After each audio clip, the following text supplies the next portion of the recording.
All right, guys, so it is that time of year once again. It's time for the annual Air Jordan 11. Oh man, these are dope. I think I like these more than the original ones. What? And by that, I mean the original like DMPs, not the original 11s.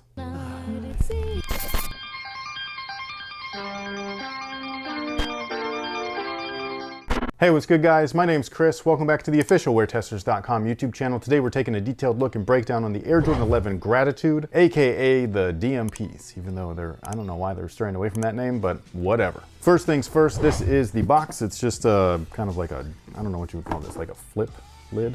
A fake drawer. I think that's a fake drawer. I thought it was like an air hole. No, I know it's an air hole, but I'm just saying I thought it was a pull-out box at first. Oh, no. Because of that. They are for pulling out, though, like when they're on the shelf, like in the back, so it's easy for you to grab a size and stuff like that. But it's also for airflow because the leather needs it. It needs to breathe. It's skin.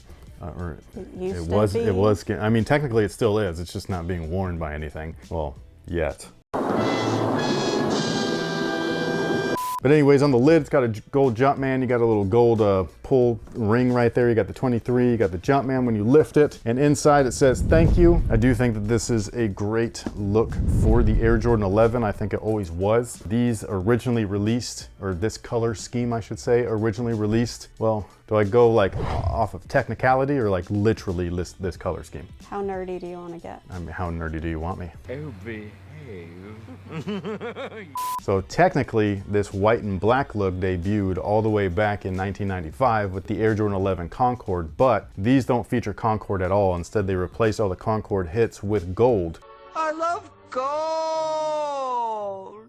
And they did that all the way back in 2006 with the DMP pack. It was a 2-pack. The original DMP pack was the first of its kind. It featured 2 sneakers, both of which were defining moments, which is what the D and the M stand for, and then the P is pack. So DMP, defining moments package, or pack, however you want to say it. But either way, the Air Jordan 6 was to represent his first three-peat, and then the Air Jordan 11 represented his second one. We just had I wouldn't say just had, it feels like it was just yesterday, even though it wasn't, but fairly recently we had the Air Jordan 6 from that DMP pack release on its own, as its own retro, and I thought that we were going to get these a lot sooner than we did, but fast forward a few years and they're finally here. And real quick, before we go way into these guys, we do have a quick word from our sponsor. So, with that being said, if you've been in the market for a brand new insole, because most of the ones that come with, scratch that, not most, all of the ones that come with most of your footwear choices are trash. And I'm not lying, it's pretty bad. Insoles and laces are where brands tend to save the most money on cost during manufacturing, but that's where custom orthotics and extra insoles actually come into play. However, most of those things are highly overpriced. So if you're looking for an insole that's actually great and affordable, Move has you covered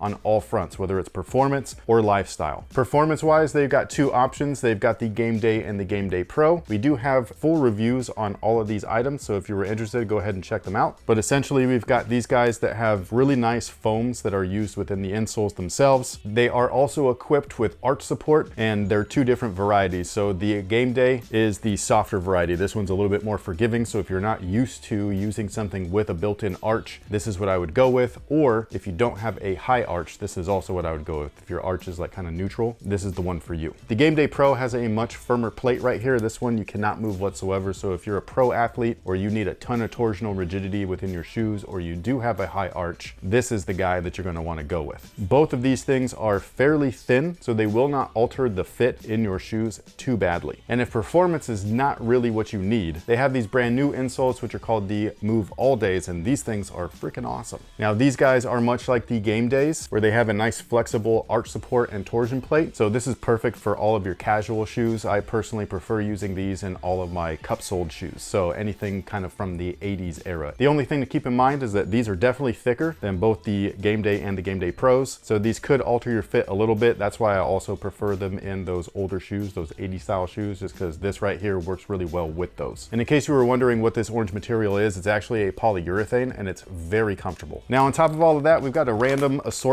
of Game Day insoles right here that we're actually going to give away for free. I'm listening.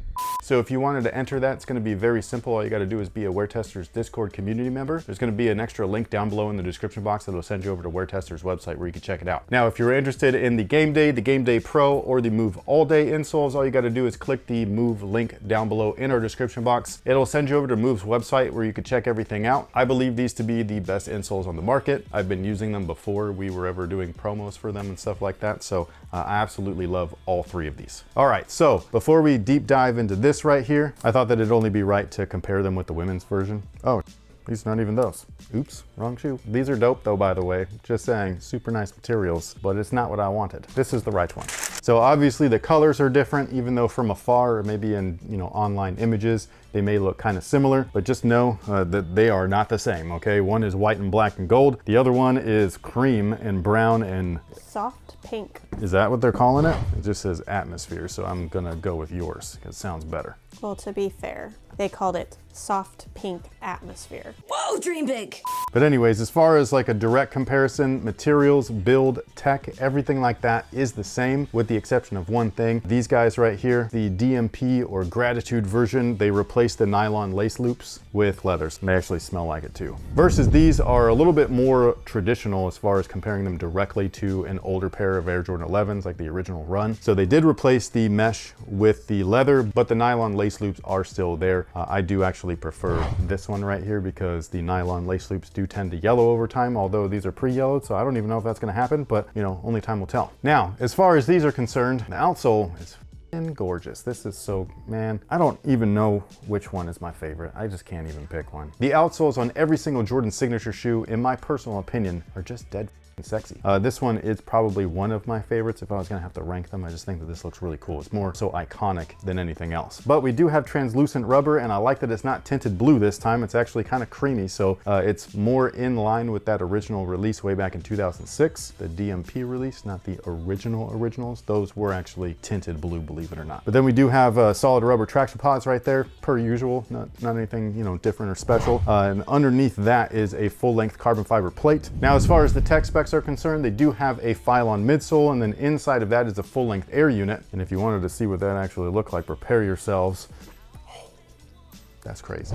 That's what's on the inside. Fun fact, by the way, the original Air Jordan 11s featured very similar air units just like this, but they were a little bit different as far as their implementation is concerned. They were actually covered with poured polyurethane. So when you would open up an original pair of 11s, you'll find one of two things. One, if they're not intact anymore, it's gonna be all crumbly in there. It's gonna be disgusting. That's the polyurethane completely broken down. But if it's not all crumbly, it actually looks white, even though it's gonna be, outlined like this, because you'll be able to take that air unit out even though it's encased within polyurethane. And I just think it's really cool. Just a fun fact that that's how the originals were. This is how all of the retros are. So they're just like this. They're a top-loaded unit. That's what it is. And before my friend Chris gave me these pair this pair of Air Jordan 11s that were broken, this is kind of what I was using as just a reference, and you can see that they're not the same. So this is kind of what I've been like, oh, this is sort of what they look like in there, but it's totally different air units. So this is from the Jordan 2011, just in case you're wondering. So this is like more full length than this guy right here, so cool. As far as the upper is concerned, that's where this guy right here I just feel like is better than the original 2006 version, both in material quality and just overall like how it's gonna last long term. So the nylon cables, like I was saying, have been replaced with these leather ones. I don't think that this is going to yellow. It's possible, but I just hope that it doesn't, like the nylons. Once the nylon's yellow, it's done. Like you can't even do nothing about it. And underneath the lace loops is leather instead of the Cordura mesh, which is more standard or traditional for the Air Jordan 11s. I think the only 11s that featured leather like this didn't happen until 2000 when the low tops released. All the original 11s were Cordura mesh with leather in the back. The tongue itself is leather as well, and so is the patent leather rands. So a lot of the older retros of the shoe were actually fake patent leather or synthetic patent leather, so it was just kind of like a synthetic panel with that shiny coating on top. This is actually a leather piece with the shiny coating on top of that. So how they spray on the polyurethane coat on top of like regular leather, similar, but instead of spraying it on, it's just a different sheet of fabric that they then bond to it. It's really cool. You can actually see it in some of the cut lines and everything where you can see the actual fibers from the leather inside of there. And the other thing that they did way better than the 2006 is actually with this left shoe right here. The Jumpman is facing the appropriate direction.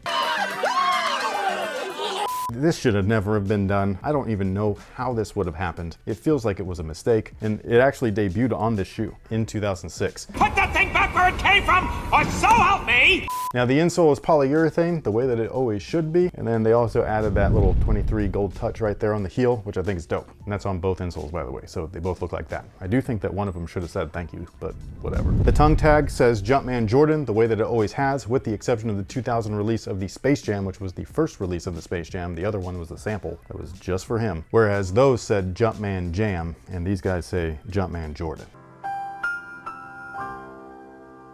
Now on the back of the tongue, there is a patch that is very similar to the original, where the original stated quality basketball products inspired by the greatest player ever. This one takes things up a notch, where that's where they say thank you. So you don't have to step on it, but it is in there. Also, the Jumpman branding that's on the rear looks awesome. It's not puffy like the original, but it still looks great. The 23 on the back looks fantastic as well. I really like the way that it looks. Actually, it's like raised, so it's kind of like 3D-ish. It's not like screen printed or anything like that. I really dig it. I think that it's a really good look. As far as sizing is concerned, they do fit true to size. Whatever you typically wear in your Air Jordan 11s, that's what I would recommend. And that pretty much takes care of it, I guess. Thank you so much for hanging out with us. We really appreciate it. We will catch y'all on the next one. Good luck to everybody. Let me know what you think about it, by the way. Do you like this version or the 2006 version better? Or do you like the Concorde above all? With that being said, we will catch you guys on the next one. So until then, have a good one.